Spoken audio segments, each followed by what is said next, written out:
gives me everything I need.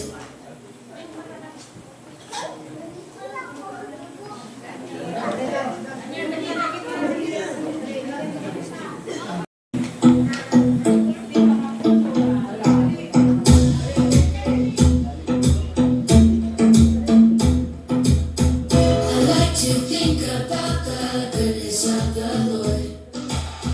He gives me everything I need and so much more. So I just wanna lift my hands and say that I love Him. I just wanna lift my heart in praise. And I wanna be thankful, wanna be grateful, wanna remember everything that the Lord has done. I wanna be thankful, wanna be grateful,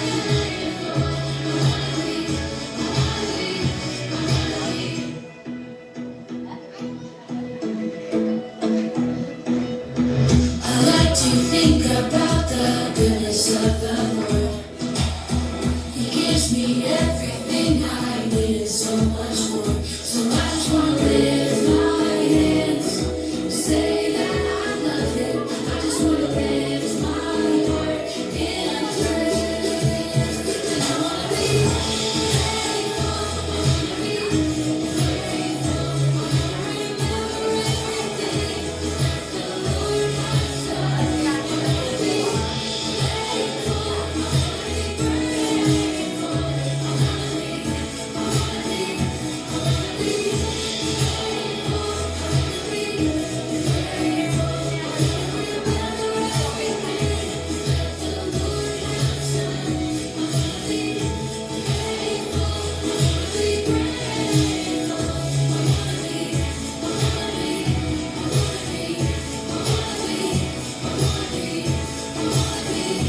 to be grateful, Na bumagyo, umulan, umaraw, ang paglilingkod niya sa katayunan ay hindi po kayang matinag ng anumang bagay. Kaya po, nandito po ang lingkod ng Diyos na magbabahagi ng kanyang salita. Ang lahat po ay makinig upang meron po tayong mapulot. At syempre po, pasalamatan natin ng Diyos sa buhay po ni Pastor Manny Silanga Arevalo.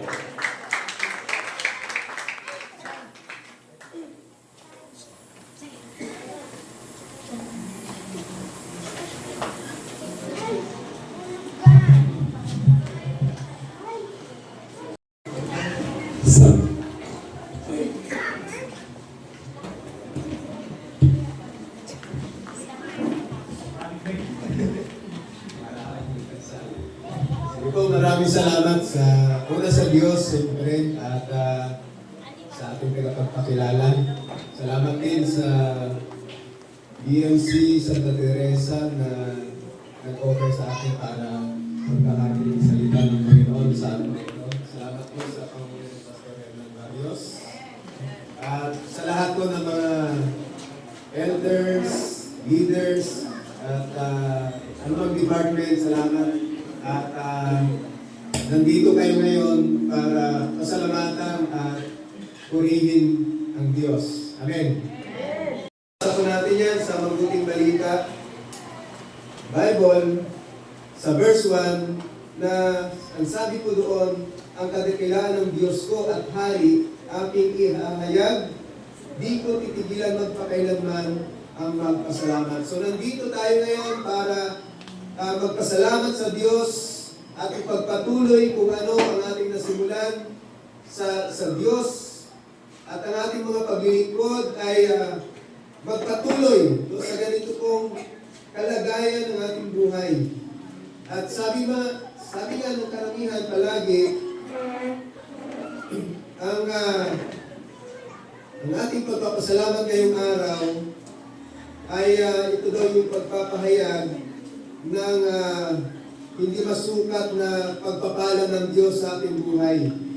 Maging yung mga pagtulong o pagtugon sa mga bagay na ginawa ng Diyos sa ating mga buhay. Kaya bago po ako magpatuloy mga kapatid, tayo po ay saglit na manalangin.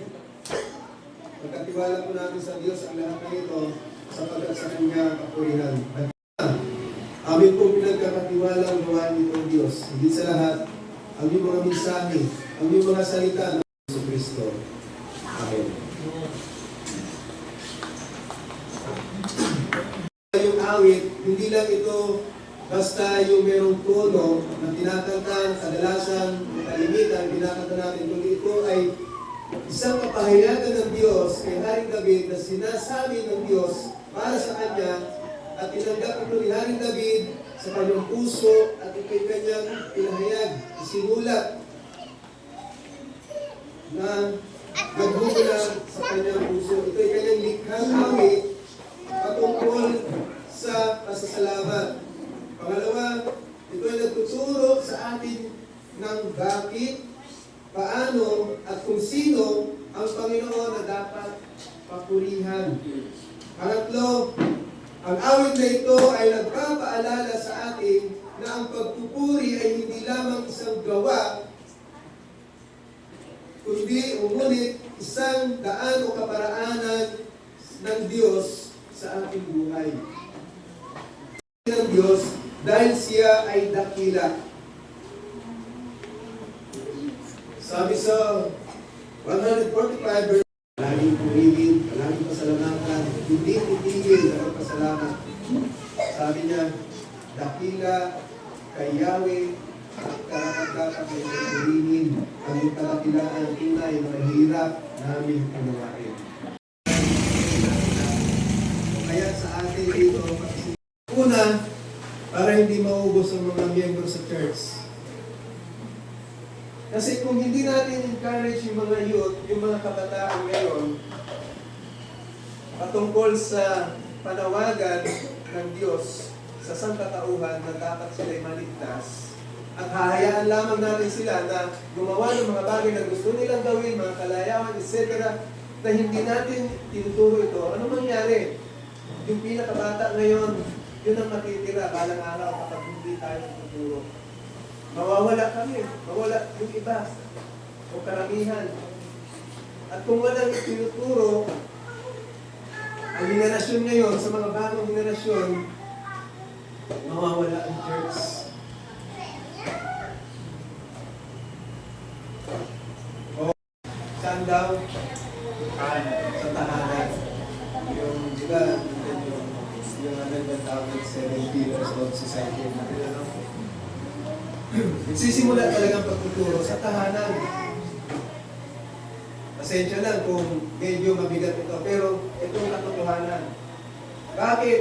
Sa simula pa lang, ano ang itinatag ng Diyos na lugar kung saan dapat sila nagsasalo-salo? Ang takbo na ng mundo. Hindi siya pabuti. Sabi ng Bible, masama ang pasama.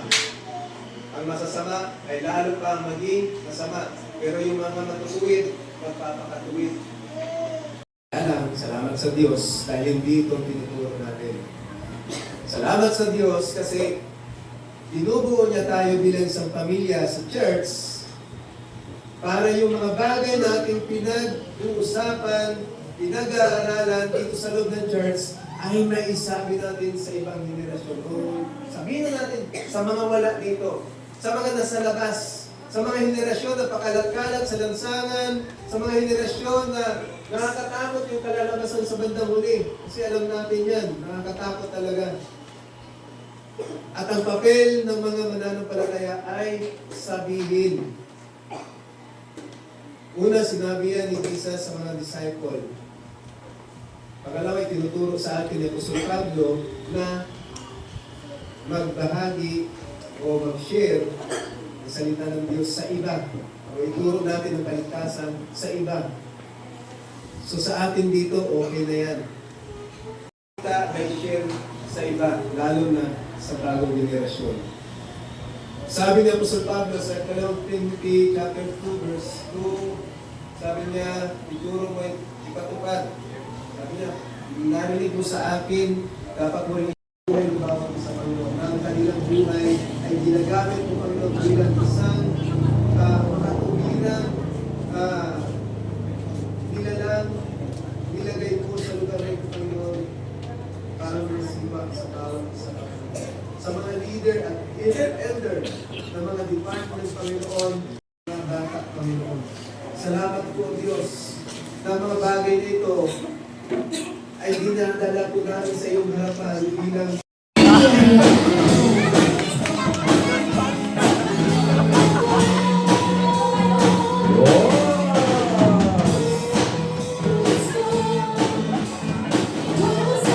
Mars!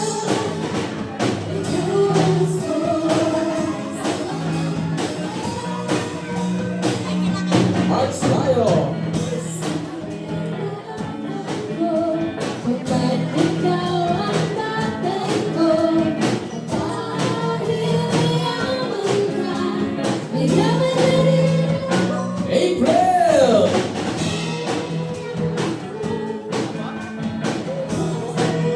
April!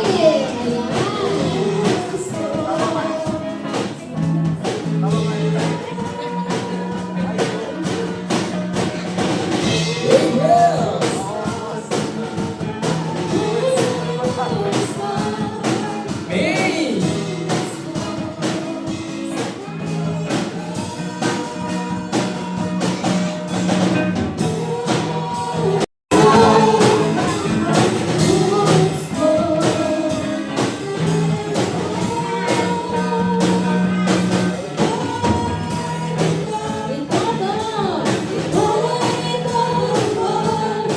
July!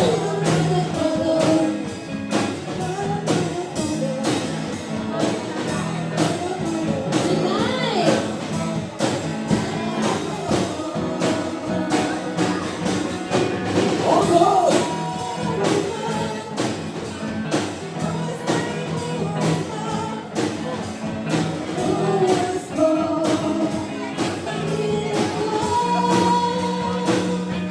September!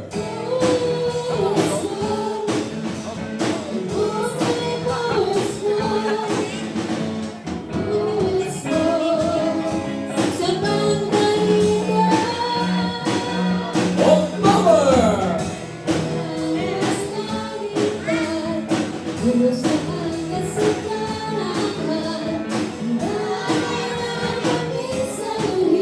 November!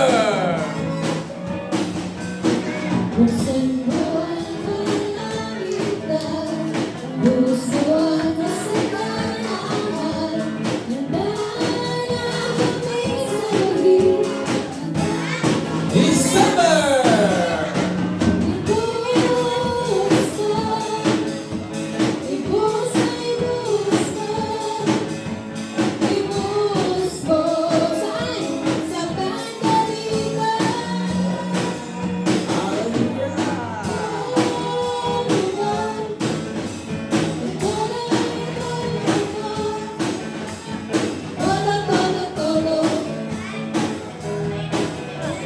God at mga bahay pinatutunan ng Lord at pagkakalit ng mga lahat. Patuloy Lord God na muna lumago at maging kapatid na pagbulis ka ako sa kanila. Maraming salamat Lord God sa iyo po namin pinagkakatiwala ang lahat at ipinataas Lord God sa pangalan ni Jesus namin Panginoon at tagapagligtas. Amen.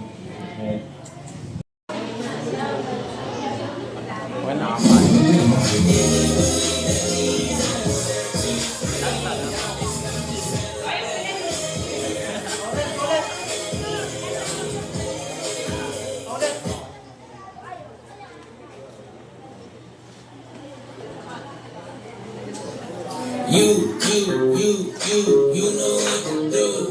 It's time to put your phone down and raise your attitude. Let's go make the birds see sun and the moon. It's somewhere far away. He's standing in the room. Let it scream, let it shout, let them know what you're about. Keep it moving, improving, don't leave a single doubt. That today is the day that the Lord has created. Why would I sit around just waiting? Let's have a celebration.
ka ba dyan, eh?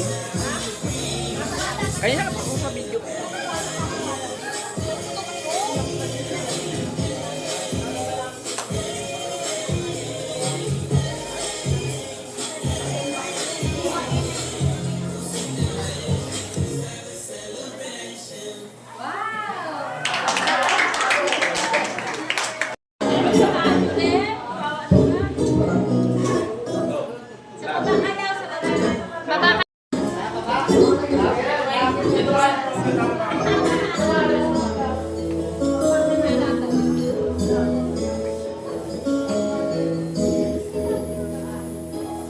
Pupurihin na iyong pangalan. Awit na may kadakilaan. Diyos na aming kanlungan. Kaligtasan. Ladies and gentlemen, si Diyos.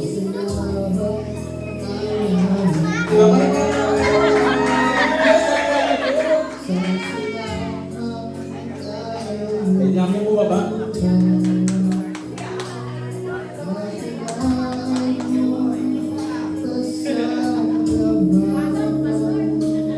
Ang pag-ibig mo'y walang kailanman.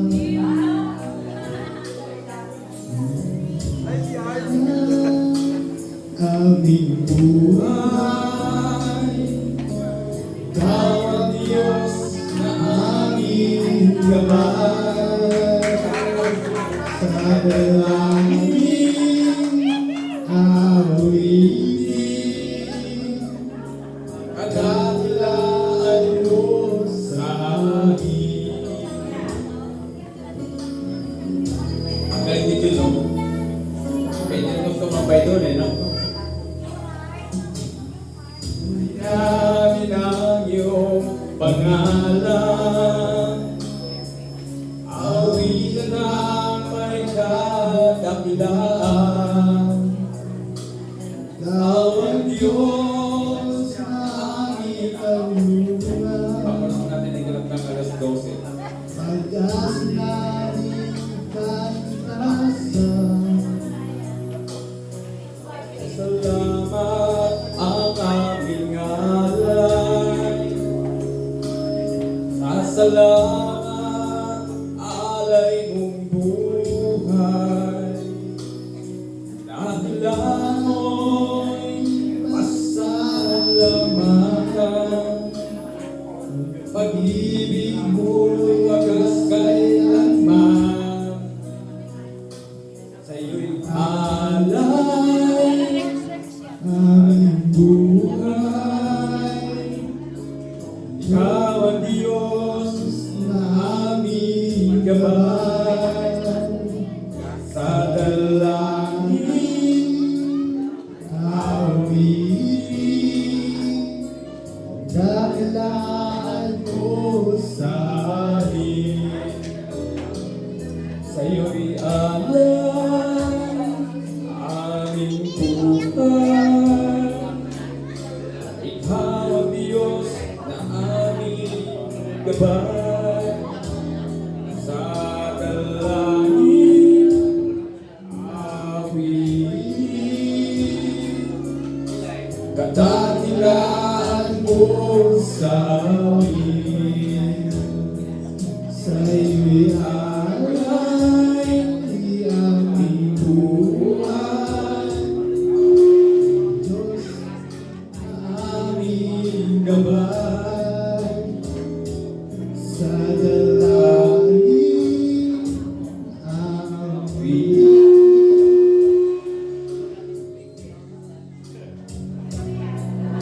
Sa amin, kadakilaan mo sa amin. Hallelujah! Tunay nga ang kadakilaan ng Diyos ay magpakailanman. At ang kadakilaan ng Diyos ay nakikita po sa atin sa buhay ng bawat isa. Dahil ang bawat isa po ay patuloy na nagpupuri sa Panginoon. Hallelujah. Tayo po ay dalawat muna sa ating announcement. Salamat po sa paghahanda mula sa simula, Panginoon. Patuloy niyo po kami sinamahan. Lalo na po yung mga kasama dito sa pag-prepare, pag-decorate. Salamat po, Diyos, sa araw po ngayon na aming pasasalamat. Wala po kami, hindi po sapat ang aming gawa, Panginoon. Kami po ay napapakumbaga. Sana po ay makilala siya po kami. Gawin po kami karapat-dapat sa aming paglilingkod sa inyo, Panginoon, na sana po ay nabigyan na namin ng kasiyahan palagi. Lalo na po sa araw-araw namin pamumuhay. Salamat po sa aming gawain, kayo din po sa inyong lingkod na nagsalita po sa amin. Salamat po sa paalala, kailangan po na sa Kristo.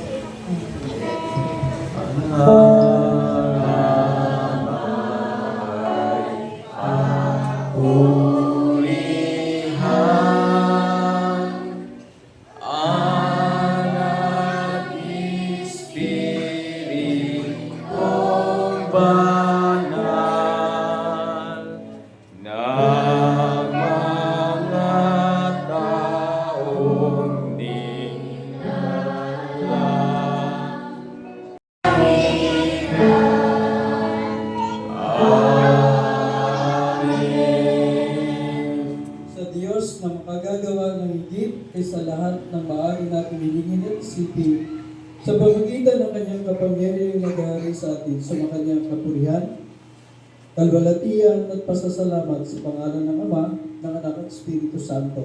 Amen.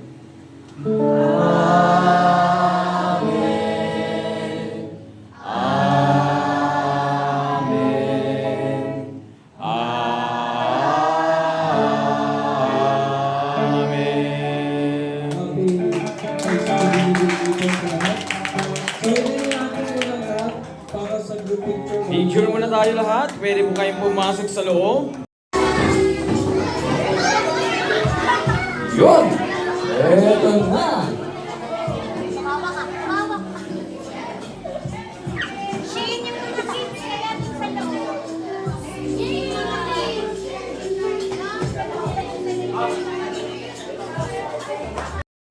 Tapos na.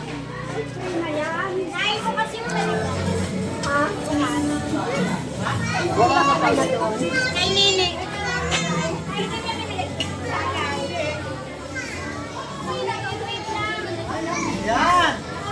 Sarap!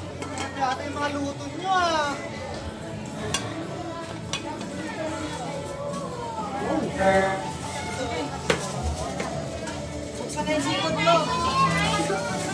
Yun ang luwag! Yun!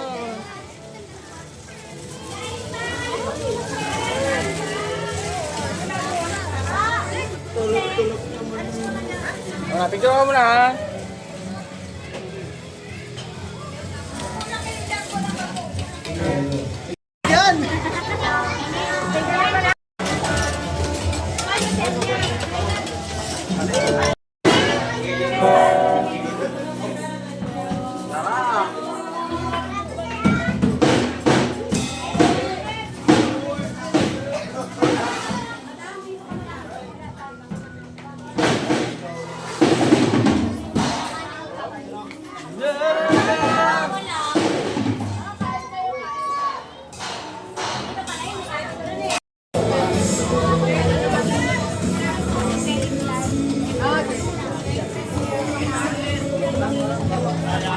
Uli kayo ng drone! May drone! May drone!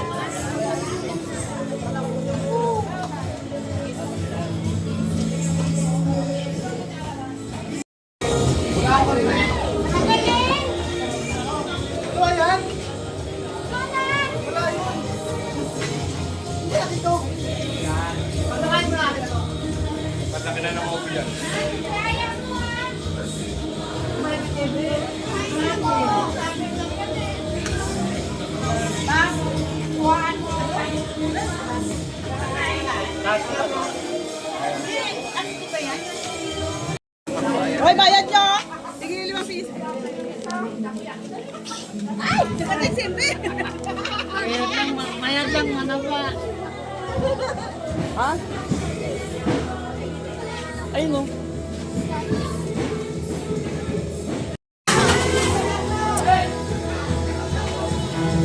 Hoy, magpili na kita ice cream! Hoy! Oy, ubus na ang ice cream, ubus na.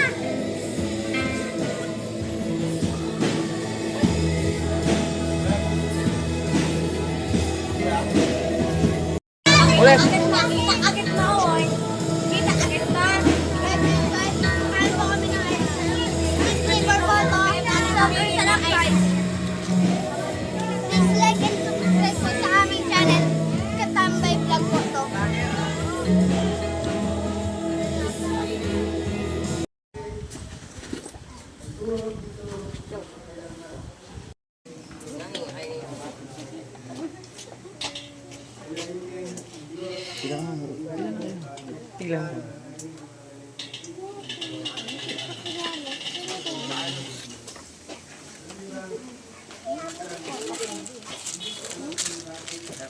Eh, sarap. Okay naman na din.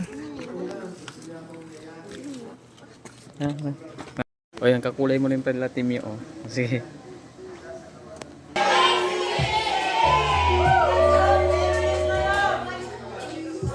Picture na tayo, picture pa.